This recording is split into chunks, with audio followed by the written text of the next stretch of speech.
The following is a fan-based discussion. All properties discussed are property of Toei Inc., Bandai, Hasbro, and Super-1 Productions. Hello everyone, and welcome back to another episode of Tokucast Reviews, episode number 167. Marcus and Jacob here to discuss our final Kamen Rider. As of now, we're all caught up.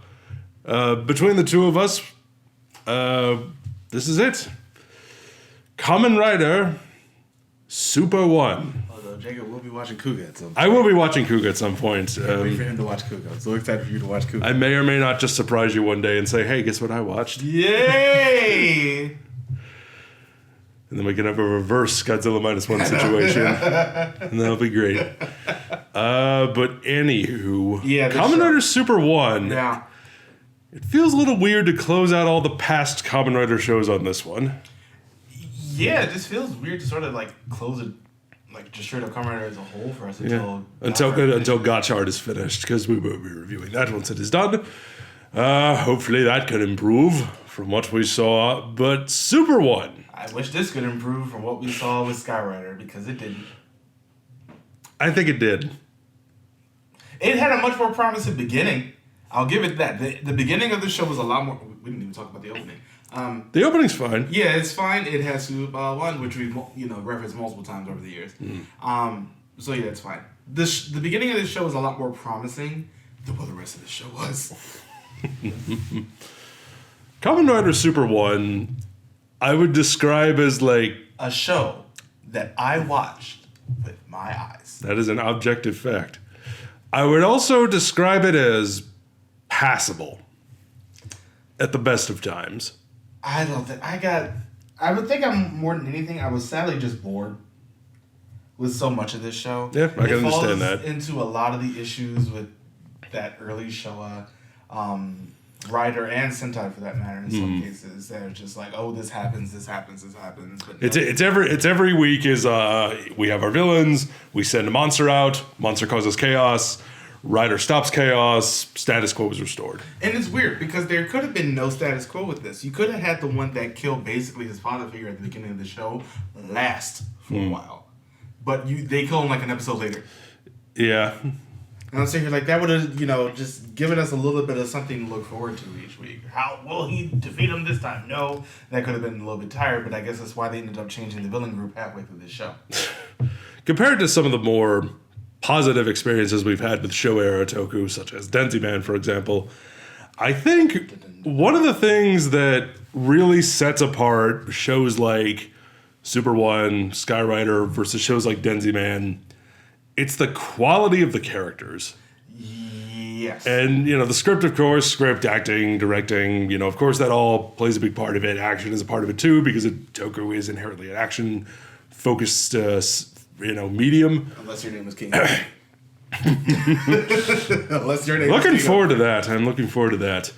But more often than it's like, because I noticed that Kamen Rider in particular, because we just have the one hero, they tend to beef up the supporting cast a lot more than for something like Denziman or Goggle 5. Yeah, it's such a weird thing seeing the difference between the two shows, especially because they're one at the same time, especially these two that we're speaking about here.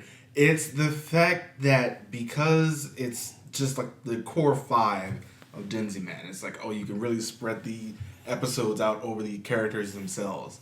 You can't really do that much with Rider at this time. You can't do it with Rider, and a lot of the supporting characters are too similar in personality. Yeah. Whereas something like Denziman, we have 5 distinct personalities. Yeah. Or Goggle 5, we have 5 distinct like archetypes that we can play around with, so everyone can get their focus episodes, all so on and so forth. And then with Rider, this is like a fundamental difference between Rider and Sentai is we just have the one hero, so we tend to focus more on victims and monsters, whereas with Sentai, we can do we have more room to do character development. Or should I say, they take advantage of character development more, yeah, and they flesh their characters out more, whereas with Rider, Super-1, I think, is an example of this, of he's just, a hero who is there to fight evil, and that is it. Which is why I said before this, I'm just like, we might have been a little bit too harsh on Stronger.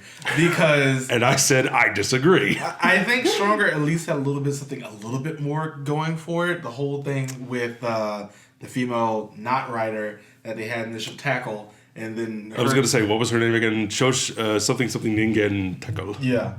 And then she, dies part of the way through this show, which unfortunately ended up being reflected in her actress not long after. Yeah, that was it's sad. Just like one of those things like, oh, at least there was something a little bit more going for it in Stronger. I did not get that sense at all from this show. Not from Super-1. No, ma'am. I did not like anybody else. And it's a little bit weird because it happened so much farther after, but the actor for Super-1 himself really colored me. This is always going to come down to personal preference when it comes to separating the art from the artist.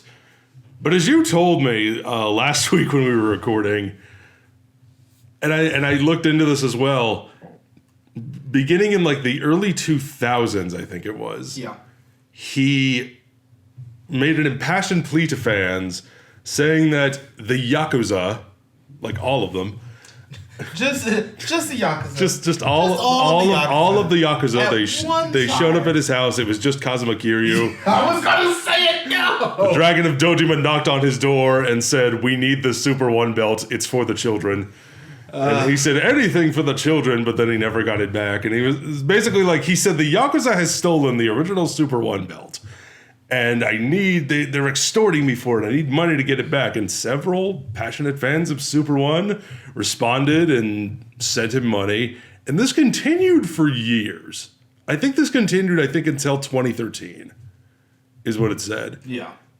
And then it turns out he was scamming everybody. Yep. Turns out it was all a lie. He disappeared. In 2017, the actor just disappears from the face of the earth. No one has seen or heard from him since.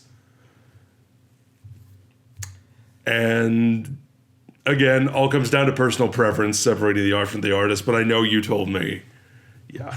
I'm just like, that doesn't help. Like, I didn't like this show beforehand, and then I dislike it more. With all of that being compiled on top of it. Yeah, I know they were just separated by X amount of years, but it's like, bruh.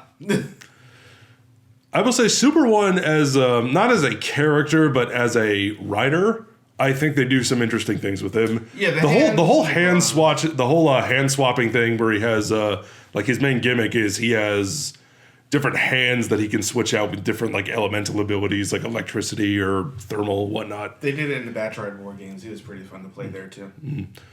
And I think those are used effectively. Yeah. I think the effects for the time, I think they're used pretty well. The action overall in the show, I think, is pretty solid. Yeah, there were some pretty good action pieces. I really wish they would have gone a little bit more into the actual martial arts portion of it. That's one thing. I liked that this is essentially like Kamen Rider Kung Fu. This is like the Kung Fu series, where we do have his master who we do see Super-1 learn new techniques. We see him learn new martial arts moves. There's like I think a really solid two-parter early on in the show where there's a monster that he's having a lot of trouble with, and throughout the second episode, he is learning this new technique, a martial arts technique that he has to master in order to best this monster, because it's like the one move that can counter it. Yeah. And I really like that. I like seeing stuff like that, but it's the everything else. And the everything else is most of the show, unfortunately. Yeah, the supporting character, especially... the comic relief. Masao. Yeah, Masao especially. It's just, let's weigh down this show with really a not necessary character. Very much a man-child, yells a lot, getting in trouble, got kind of a chubby face, and he's always like, oh no, I'm such a loser, and oh, I'm falling over, and oh, I screwed up. I think he might have been a comedian at the time, because they love to put comedians in the show, as we've seen in like other ones. Yeah. But why? I mean, I think you just answered it yourself. If he was a popular comedian at the time, then why not? Yeah. But yeah, the character is very poorly written, and more importantly, it's just not funny. No. Like, not at all. And I think that's the thing that sort of kills me with it. I can't...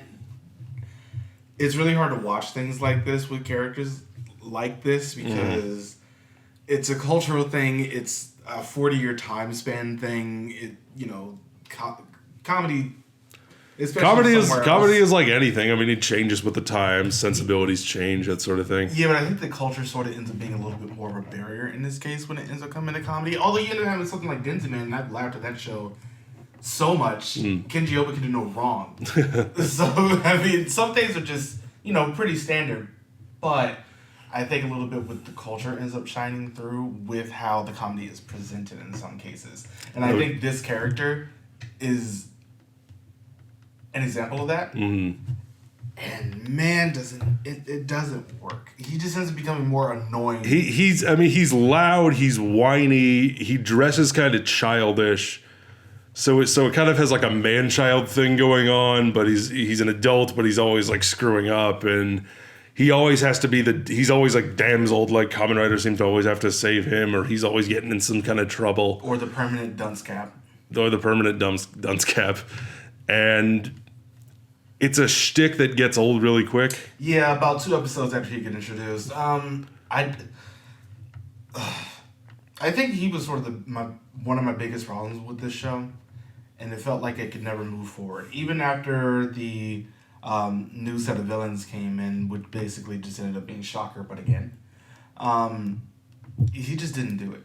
And I couldn't with this show after a little bit. I started texting you, no, because this show. It was one of those. It was very, very bland.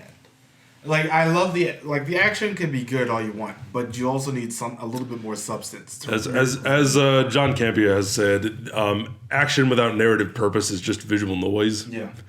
So there's a lot of that in the show. I think there is some good action. I really like Super-1's suit. I do want to mention that. This suit's pretty great. I like the suit a lot. That might be my favorite of the show era suits. The silver and the black and the different hands and stuff. Pretty great. Don't like the bike. The bike's ugly. Bike's a little too big. Yeah, that's the problem. It looks like it wanted to be a police bike and couldn't quite make it. But yeah, I got nothing else. I don't think I do either. All right. Not much else to say. Next up, because it ends next week, we're going to be doing Ultraman Blazer. I'm excited. Yes. Very excited to watch more Blazer. That's the end of Rider for us for a while. Jacob has a rewatch of Kuga that'll just end up being spontaneously spun on me at some point. It will. But outside of that, the next big thing that I'm really looking forward to, we got King Oger. And I'm so unbelievably excited to do that in Blazer, so close to each other. I am excited to see what all the hype is about. Yes. Because very, very strong first impression that King Oger made on me. I am very much looking forward to see what this is. I haven't heard any specifics. He's kept specifics under wraps, but like, it's funny that he is. There have been weeks where he's texted me and just been like, King Oger this week. Oh my gosh! And then telling me that you're rewatching just specific episodes over and over again because they left that much of an impression. Yeah. Episode 29. Oh, it's like good shit. Episode, like everything. The show was so good, and then it just it didn't stop. It was like as soon as episode 26 came around, you're just like, it's too good. It's too good. Goody. So join us next time for Ultraman Blazer. Yes, so excited. Thank you all very much for joining us. Hope you enjoyed the review for what little of it there was. Sometimes it goes that way. Blazer, hopefully we'll have more to say about. We more likely will. But we will see you all next time. Bye, everybody. Thank you for watching.